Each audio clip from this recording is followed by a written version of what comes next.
9,850 টাকা লাভের টাকা তাড়াতাড়ি করে দিয়ে দিবেন। কাশেম কাকা বারবার করে কইয়ের।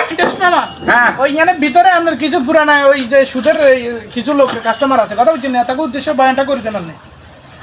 আসসালামু আলাইকুম। আই আমাগর সুদী সেলিম কাকা, আপনারা যারা আমার সুদের লাভের টাকা এখনো পর্যন্ত দেন নাই তাড়াতাড়ি আমার সুদের টাকাটা আমার ম্যানেজারের কাছে পৌঁছাই দিবেন। যদি না দেন তাহলে কিন্তু সমস্যা হয়ে যাবো। কারণ কোরবানি চলে আসে, কোরবান দিতে হইব না রে বাগিনে। হ্যাঁ ঠিক আছে তো কোরবানি তাড়াতাড়ি করে আমার টাকাটা দিয়ে দিবেন। গরু কিনতে হইব, কারণ আর বড় মাইয়া নৌ হইয়া থাকবো। এবার কথা আপনারা যাবো। আমি ওই তাকে কিছু টিয়ার কথা কই দিই।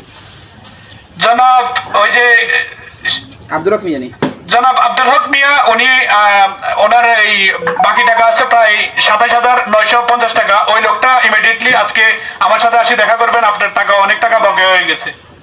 আরে তুই ইয়ার কাশ্মীর কথা কস না, কাশ্মীর তো হেঁটে কত কাশ্মীর কত 9,850 টাকা। ওই 9,850 টাকা লাভের টাকা তাড়াতাড়ি করে দিয়ে দিবেন। কাশেম কাকা বারবার করে কইয়ের হালকাতার সময় কিন্তু জানো কোরবান এখন মাথার উপরে তাড়াতাড়ি আর সুদের টাকাটা দিয়ে দিবেন, নইলে কিন্তু খবর আছে কই দিলাম।